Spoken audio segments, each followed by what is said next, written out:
우리는 요즘 여러분에게 구속사적인 묵상이라는 말을 많이 쓰는데 사실 이것은 새삼스러운 것이 아닙니다. 너무 우리가 오랫동안 자기 중심의 묵상을 해왔기 때문에 성경에 예수 그리스도가 없는 묵상이 그건 묵상이라고 하지 않습니다. 그건 성찰이라고 하죠. 그냥 역사책으로 혹은 도덕책으로 보면서 여기 좋은 얘기 있으면 내가 받아들이고 이 정도를 묵상이라고 하지 않습니다. 그건 자기 성찰이죠. 이 성경은 예수 그리스도에 관한 책이기 때문에 예수 그리스도를 중심으로 주어 찾기를 제대로 하는 사람이 올바른 묵상입니다.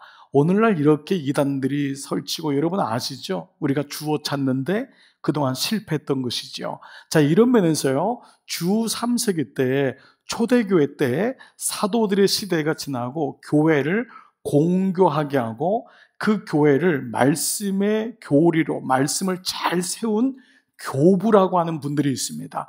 영어로 그냥 fathers라고 하는데 신부님이 아니라 교부라고 하는 건 뭐냐면 교회의 아버지다라는 분들입니다. 이분들을 통하여 이단으로부터 교회를 보호하고 성도들이 올바르게 말씀을 볼 수 있도록 돕는 역할을 했는데 그분 중 한 분이 오리겐이라는 분이 있습니다. 이 오리겐은 특별히 교리의 아버지입니다.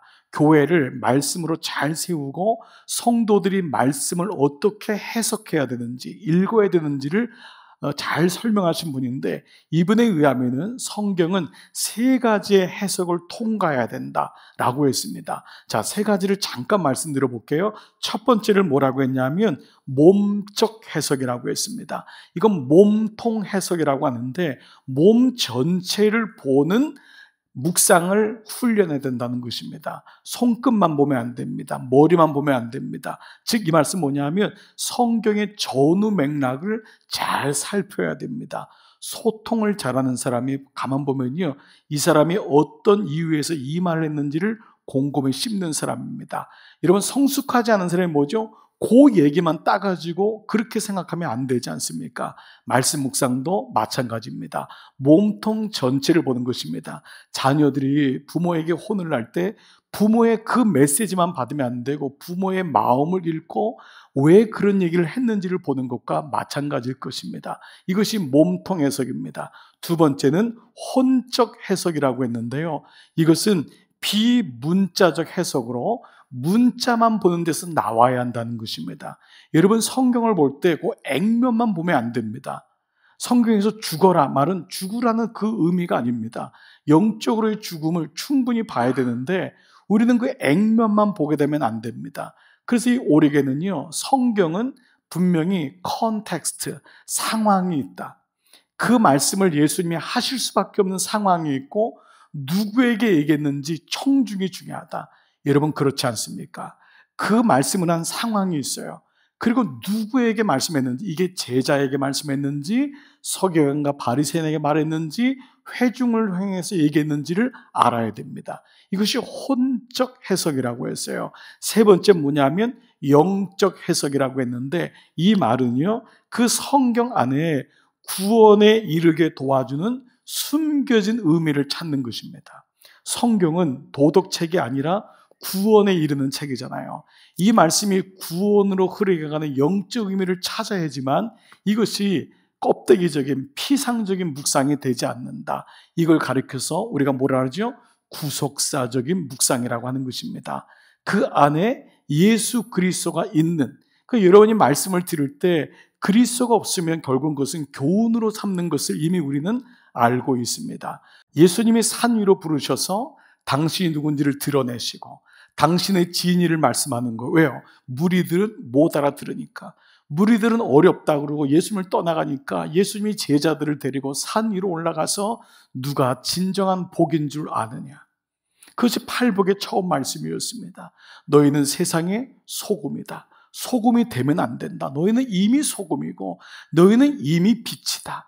그 말씀을 통해서 서기관과 바리새인의 의로 정죄되어 있는 죄라고 여기는 율법으로 인해서 구원받는 것이 아닌 그것을 완성하는 은혜의 시대가 왔다라는 것을 계속적으로 말씀하신 이 상황들을 우리가 연습했던 것입니다. 여러분, 설교 중에 가장 좋은 설교는 회중과 목사가 같이 설교한다고 합니다. 여러분, 제가 말하는 건 제가 말하지만 여러분이 계속 생각하면서 같이 추적하고 그 설교자의 이상을 더 묵상할 수 있다면 그것이야말로 가장 좋은 설교고 아름다운 예배인 줄 믿습니다. 여러분, 이 시간 제가 말하는 사람은 저지만은 성령께서 여러분을 도우셔서 생각하게 하시고 함께 추적하시고 달려가시는 시간 되기를 축복합니다. 자, 이런 맥락에서 한번 13절 말씀을 다시 한번 찬찬히 한번 볼게요. 같이 한번 읽겠습니다. 시작. 좁은 문으로 들어가라. 멸망으로 인도하는 문은 크고 그 길이 넓어 그리로 들어가는 자가 많고 생명으로 인도하는 문은 좁고 길이 협착하여 찾는 이가 적음이라. 자, 오늘 말씀을 보면은 주님은 좁은 문으로 들어가래요. 멸망으로 들어가는 문은 그 길이 크고 넓어서 사람들도 많고, 그러나 그 좁은 문은 생명의 문이기 때문에 그 문이 적고 협착하고 찾는 사람도 적다라는 것입니다. 그러나 만약에 이 말씀을 그냥 문자적으로 그래 그러면 이단들도 아마 자기들에게는 자가당착하는 메시지가 나올 겁니다. 봐라, 우리도 진리를 깔으니까 사람들이 우리를 모른다. 우리 좁은 길 걸어. 이단들이 일단 많지는 않잖아요. 기존의 정통 신자에 비하면. 그러니까 우리는 외로운 길을 걷는 거야. 보십시오.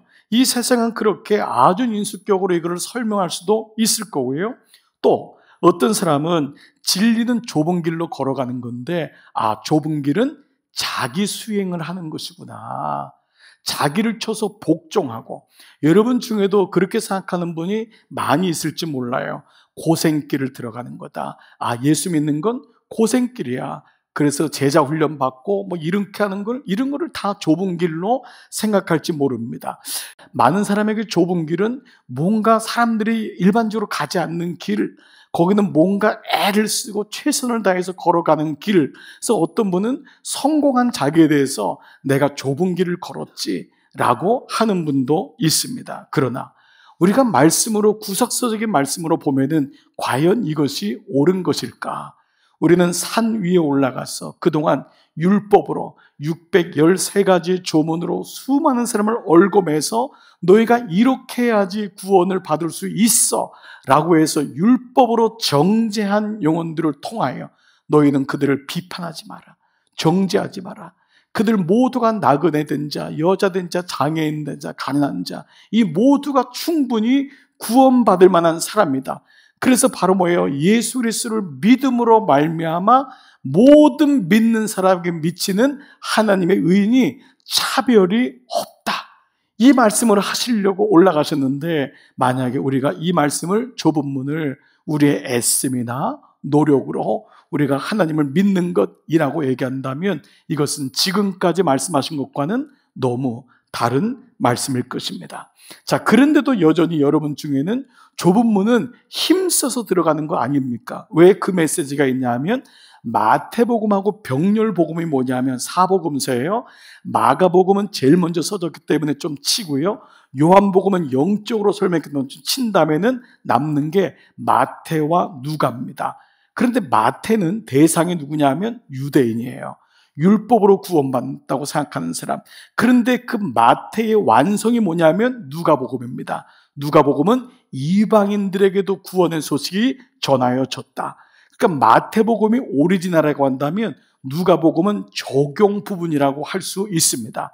근데 여러분들이 생각하는 좁은 문으로 들어가기를 힘쓰라는 말씀이 누가복음 13장 24절에 나와 있기 때문입니다. 자, 이 말씀을 한번 읽어볼게요. 시작. 좁은 문으로 들어가기를 힘쓰라. 내가 너희에게 이르노니 들어가기를 구하여도 못하는 자가 많으니라. 자, 여러분들이 오히려 이 말씀을 더 기억할지 몰라요. 그래서 좁은 문으로 들어가는 건, 예수 믿는 건 아주 노력하고 애를 써야 돼 라고 생각할지 모릅니다. 물론 여기 힘쓰라는 단어인 아고니조마이는 그 말대로 힘쓰는 거예요. 애쓰는 거예요. Make every effort. 영어로는 make every effort. 모든 노력을 쏟아부어 라는 말입니다. 실제로 이 말의 어원은 검투사가 검을 가지고 링 위에 올라가서 목숨을 걸고 싸운다는 것이 이 말씀입니다. 근데 이 말씀의 진의 중에 하나가 뭐냐면 문맥이 중요합니다. 이 말씀은요, 어찌하여 구원을 받는 사람이 적습니까? 라는 질문으로 시작돼요. 즉 예수님이 이미 좁은 문으로 들어가라 라고 한 다음에 나오는 거예요. 좁은 문으로 들어간 다음에 예수를 믿은 다음에 나오는 것이지 예수 믿기 위하여 애쓰는 것이 아니라는 것이에요. 자, 순서가 대단히 중요합니다.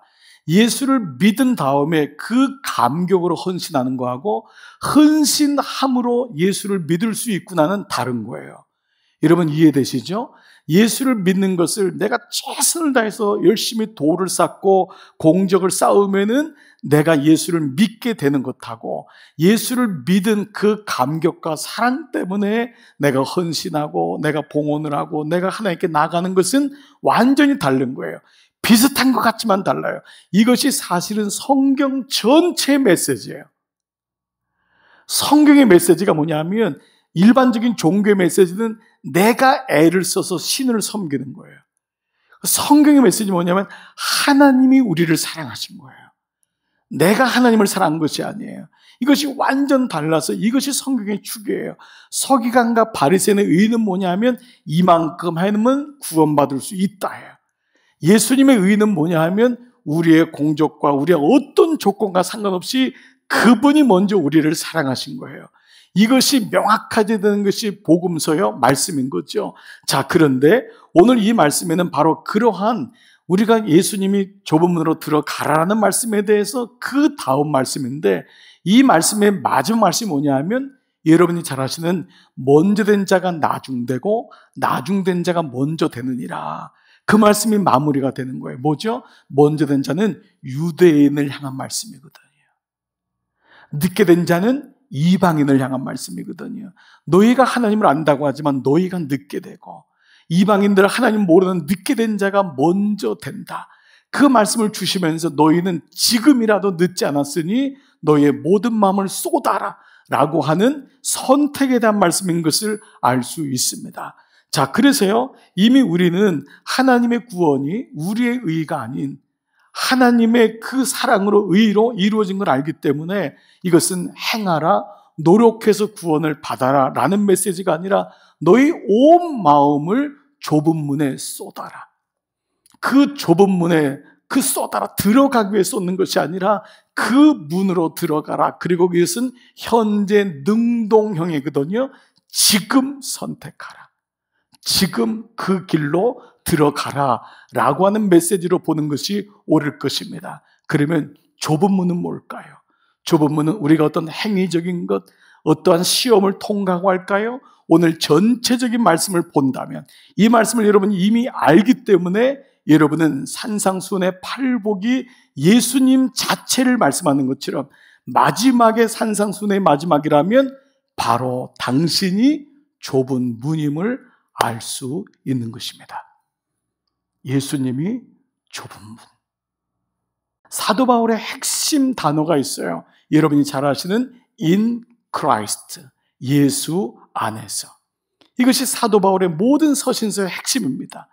그러니까 사복음서는 예수님이 누군지를 드러내는 책이고 사도행전부터 계시록까지는 in Christ, 예수 안에서. 계시록은 장차 오실 예수님. 성경을 보는 눈이 보이기 시작하는 것입니다. 자, 이런 의미에서 몇 가지 원칙을 한번 다시 여러분 세워보시기 바라요. 요한복음 17장 3절, 영생, eternal life, 천국. 여러분 구원, 이건 뭐냔 말이에요. 구원은 천국 가는 거예요. 그 이전에 먼저 알 게 있어요. 그것은 유일하신 참 하나님, 한 분이신 하나님, 그 하나님과 그분이 보내신 자 예수 그리스도를 다 같이요 아는 것입니다. 예수님을 아는 것이 영생이랍니다. 여러분 오랫동안 예수 믿은 분들도 저 같은 목사들도 놓치지 말아야 될 것이 이것입니다. 예수 믿는 건 목회하는 게 예수 믿는 거 아닙니다. 목회 연수자라는 것이 아닙니다. 예수 믿는 건 그 하나님과 그가 보내신 예수 그리스도를 아는 것입니다. 내가 예수 안으로 들어가려면 세 가지가 꼭 필요합니다. 이것은 어떤 애씀이나 노력이 아니라 자기의 스테이지를, 자기의 지금 영적인 상태를 아는 데 도움이 될 것 같습니다. 먼저 여러분이 예수 안으로 들어가려면 먼저 될 것이 있습니다. 여러분 안에서 나오셔야 됩니다. 여러분이 예수 안에 들어가려면 여러분 안에서 먼저 나오셔야 됩니다. 이게 내 눈 안에 있는 들보를 보는 것입니다. 우리는 금요일 날 들보를 보는 건 내 힘으로 볼 수 없다고 했어요. 들보를 빼내는 것도 내 힘으로 될 수가 없다고 했어요. 그래서 구하라, 찾으라, 두드리라는 바로 하물며 악한 아비일지라도 좋은 것으로 줄 줄 알거든 하늘에 계신 너희 아버지께서 좋은 것 곧 성령을 주시지 않겠느냐. 첫 번째는 여러분 안에 나오시는 거예요. 자, 계시록 3장 20절을 보세요. 볼지어다 내가 문 밖에 서서 두드리노니. 주님이 하시는 일이 뭐예요? 성령이 하시는 일이 뭐예요? 오늘 이 예배를 통해 하시는 일이 뭐예요? 여러분을 두드리는 것입니다. 뭐라고요? 나오라고. 문을 열라고. 여러분 은혜를 받으려면 문을 열어야 됩니다. 이 안에 물이 차려면은 뚜껑을 열어야 돼요. 뚜껑을 닫은 채로 아무리 앉아 있어도 여러분이 마음이 불편하면 음식도 안 들어가잖아요. 여러분 왜 이렇게 예배 때 우리가 먼저 기도하고 찬양도 먼저 하고 옆에 사람 축복하고 이게 왜 하는 줄 아세요? 여러분이 알게 모르게 여러분이 이게 이렇게 닫혀 있다고요. 여러분이 닫혀 있으니까 아무리 은혜를 부어도 이게 안 되는 거예요. 여러분 마음의 문을 열어보세요.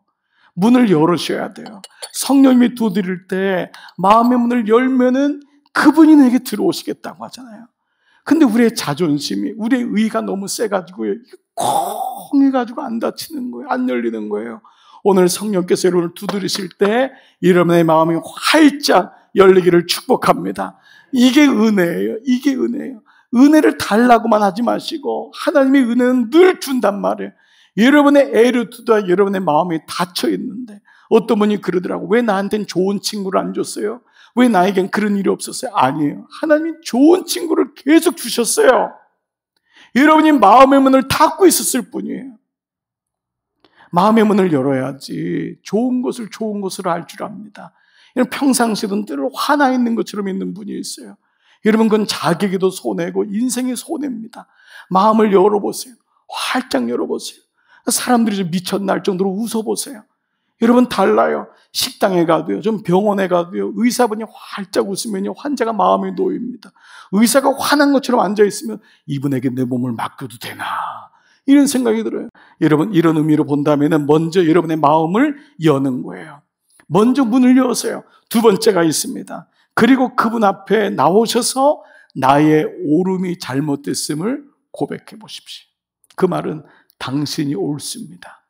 나의 의가 아니라 당신이 옳습니다. 인생 살아보니까 이거 70, 80년 인생에 가는 거였군요. 손에 있는 거 다 내 건 줄 알았는데 이게 아니었군요. 이거를 깨달으니까 하나님의 의가 옳다는 것을 인정하는 거예요. 이걸 가리켜서 영접한다. 예수님을 영접하는 거예요.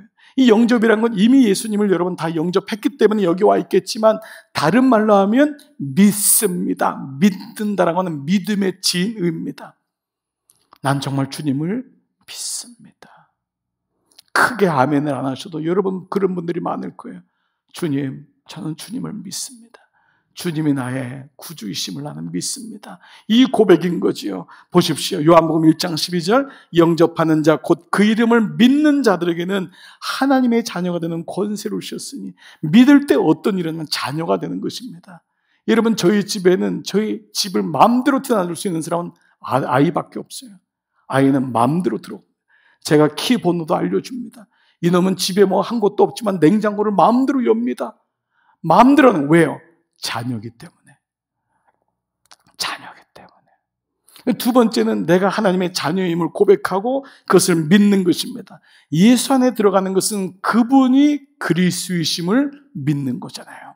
그분이 나의 구세주이심을, 그분이 그리스도이심을. 로마서 3장 22절 곧 예수 그리스도를 믿음으로 말미암아 믿음을 통과하여 믿는 자에게 미치는 하나님의 의인이 모든 사람에게 차별이 없는 거예요. 어떤 사람도 믿기만 하면 여러분 이것처럼 단순하지만 이것처럼 깊이 있는 심의적인 말씀이 없습니다. 나는 정말 주님을 온 마음을 다하여 믿습니다. 믿습니다. 이 믿음이 너무도 소중한 것입니다. 나는 주님을 믿습니다. 나는 어떤 일이 있어도 내가 암에 걸려도 내 아이에게 이런 일이 있어도 나는 주님을 믿습니다. 이것이 바로 예수 안으로 들어가는 것입니다. 교회 안으로 들어가는 것이 아닙니다. 직분 안으로 들어가는 것이 아닙니다. 예수 안으로 들어가는 것입니다. 믿음의 원리입니다. 예수님을 믿는 것입니다. 저는 물에 들어갈 때마다 제가 한 가지, 저는 수영을 못했던 사람입니다. 그러나 여러분 믿기지 않겠지만 저는 수영장을 몇십 번을 왔다 갔다 합니다.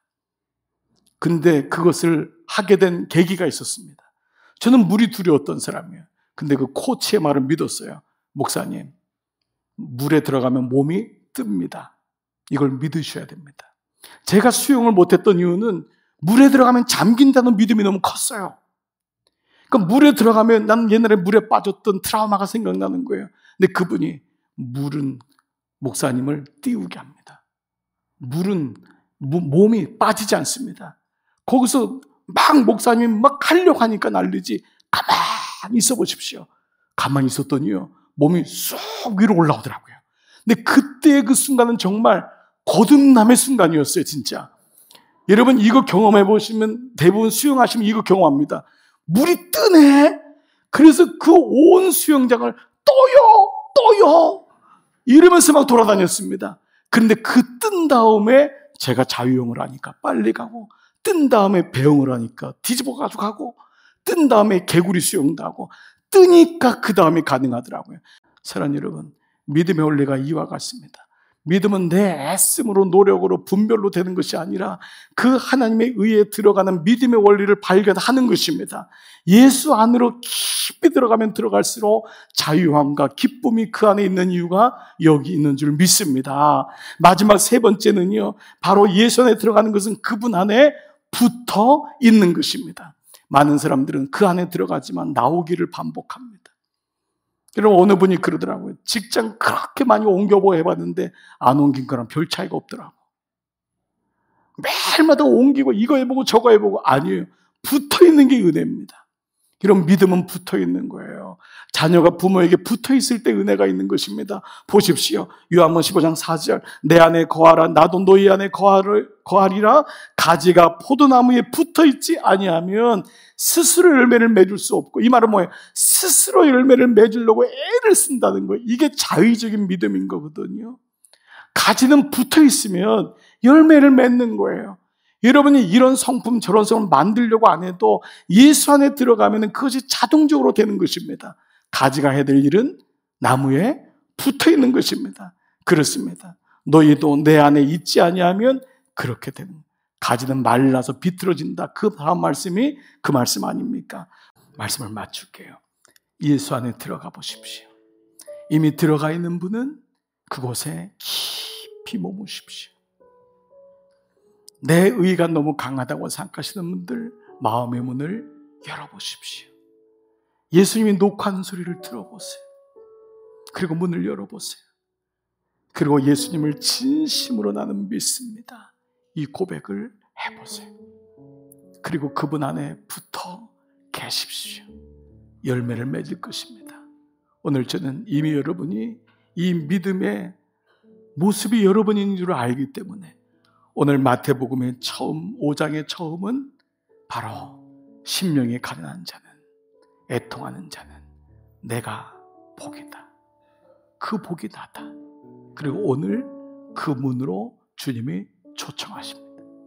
좁은 문으로 들어와라. 비록 사람들이 찾지 않고 협작하고 좁은 문이지만 이 문이 생명의 길이다. 오늘 여러분 안에 이 은혜가 있기를 주의 이름으로 축복합니다.